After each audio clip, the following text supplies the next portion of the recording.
Bonjour, nous sommes de nouveau en Biélorussie où les manifestations pacifiques se poursuivent. Une deuxième édition de la marche des personnes handicapées a eu lieu à Minsk. C'est là que j'ai rencontré Georgie. Ce sont des histoires comme celle de Georgie qui sont à l'origine de la vague de contestation contre la violence qui fait rage dans notre pays.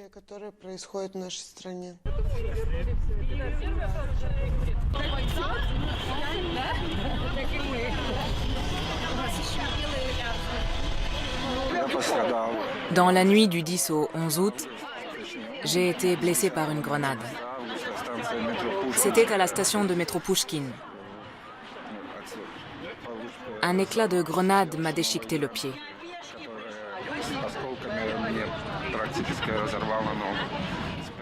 Une partie de mon pied a dû être amputée. J'ai participé aux manifestations parce que je n'étais pas d'accord avec ce qui se passe au niveau politique. Je suis contre le gouvernement actuel. Je veux la remise en liberté des prisonniers politiques, des élections équitables et des sanctions pour tous les crimes qui ont été commis contre le peuple.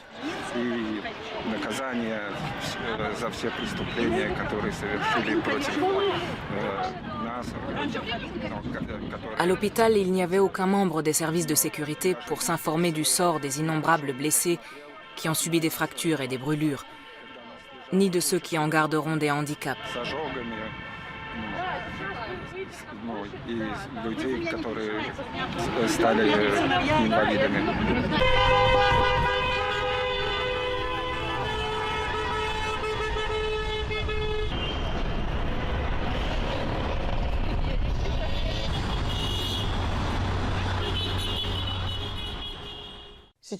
Actuellement, tous les Biélorusses attendent avec impatience le 25 octobre. C'est le jour où expire l'ultimatum que Svetlana Tikhanovskaya a lancé au nom du peuple au gouvernement illégitime actuel. Quand je vois comment les gens s'organisent, je suis confiante sur le fait que tout se passera bien. Des concerts et des soirées ont toujours lieu dans toutes les cours intérieures de la ville, malgré les descentes de police, malgré le risque d'arrestation et d'emprisonnement. Les gens ne renoncent pas et ils tissent entre eux des liens de plus en plus étroits.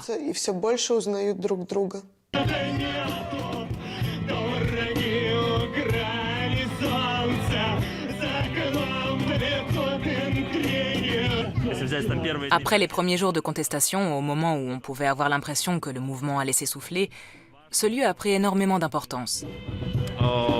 C'est un lieu moteur non seulement pour les gens d'ici, mais aussi pour ceux dans les autres cours intérieures qui nous rejoignent et qui nous ont montré une fois de plus que nous sommes nombreux et que notre voix compte.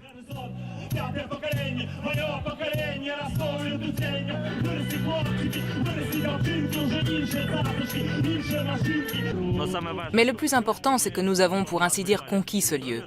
C'est maintenant un lieu de liberté où les gens, les citoyens, prennent eux-mêmes leurs décisions politiques.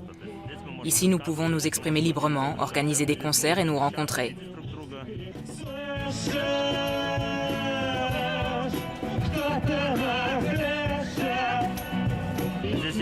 Ici, il y a des personnes qui s'engagent. C'est probablement la caractéristique essentielle de ce lieu.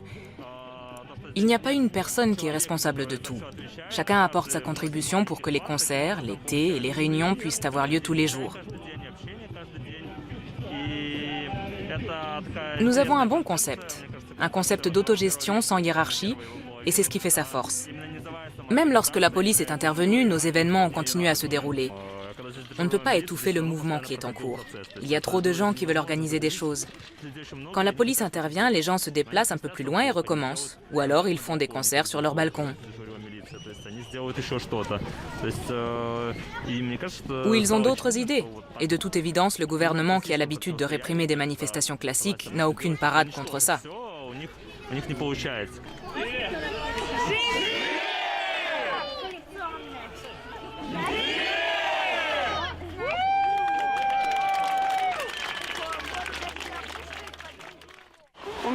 Derrière moi, vous voyez la prison d'Okrestino, qui est sans doute l'endroit le plus célèbre de Minsk depuis quelques mois.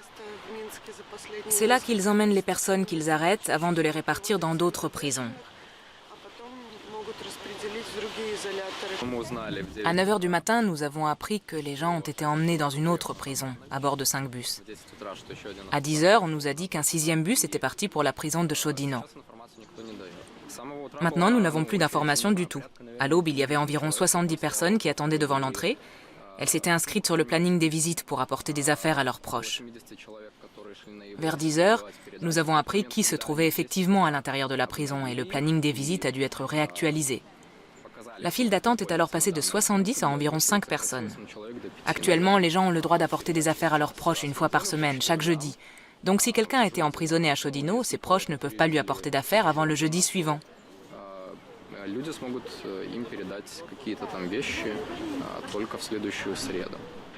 Le bâtiment derrière moi abritait autrefois le lycée humaniste, l'une des institutions d'enseignement les plus renommées de Minsk.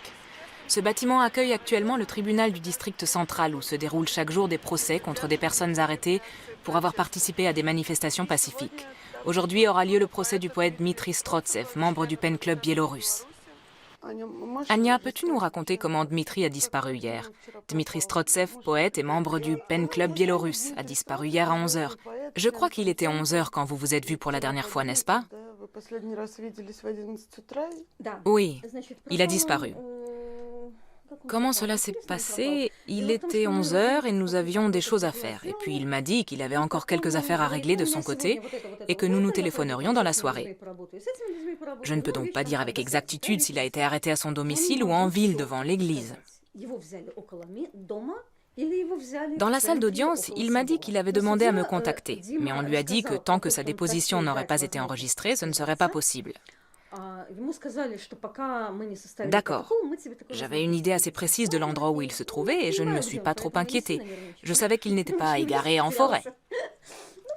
On se doutait de l'endroit où il était. À 7 h du matin, il y a eu un appel, nous annonçant qu'il était accusé en vertu du paragraphe 2334. Le paragraphe 2334 est le paragraphe le plus populaire de l'année. Oui, et entre-temps, tout le monde le connaît bien. Quel est le libellé exact? Participation à des rassemblements non autorisés? Au bout du compte, il a été condamné à 13 jours de prison. Je trouve assez amusant que beaucoup de personnes se soient demandé sur Facebook pourquoi il a été arrêté. En fait, il a été arrêté parce qu'il se trouvait au milieu d'une foule qui scandait « Vive la Biélorussie ». Qu'aurait-il dû scander « À bas la Biélorussie »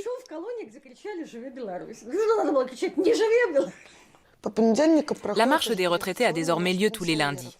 Cette fois, des médecins sont descendus dans la rue pour soutenir les retraités, qui les avaient eux-mêmes soutenus lundi dernier. Les gens se serrent les coudes. Mais ce lundi, il s'est passé quelque chose d'inhabituel. Il y a eu une manifestation pro-gouvernementale à laquelle ont essentiellement participé des militaires à la retraite.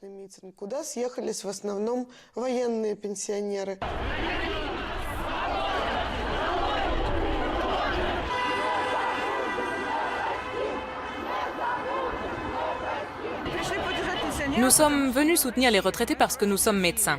Nous sommes opposés à la violence. Nous voulons que tous les gens soient en bonne santé, indemnes et en sécurité. De plus, lundi dernier, les retraités ont aidé les médecins quand ils manifestaient pour leurs collègues arrêtés.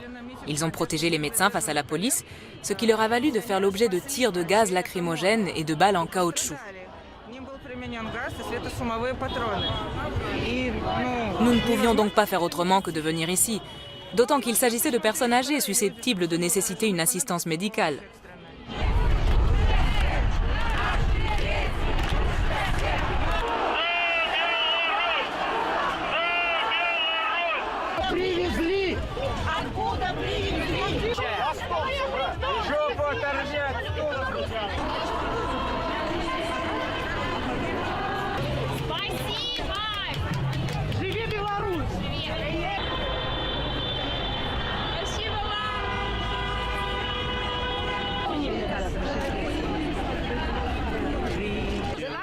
J'étais le visage de la Biélorussie.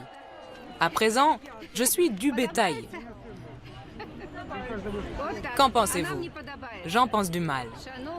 Cher monsieur Loukachenko, ça suffit. Arrêtez de comparer le peuple à une population de rats. De dire à nous, femmes biélorusses, que nous allons nous esquinter les sabots comme si nous étions du bétail. Nous sommes des êtres humains. Nous avons une dignité, nous avons une conscience biélorusse. Les Biélorusses aux yeux bleus vont-ils tous se transformer en Biélorusses couverts de bleu? En Biélorusses couverts de sang? Combien de gens sont aujourd'hui couverts d'hématomes et de sang? Est-ce que nous méritons cela? Reprenez vos esprits, monsieur Loukachenko. Réfléchissez. Avez-vous vraiment envie d'entrer dans l'histoire de la Biélorussie comme un dictateur sanguinaire? Excusez-vous auprès du peuple et démissionnez.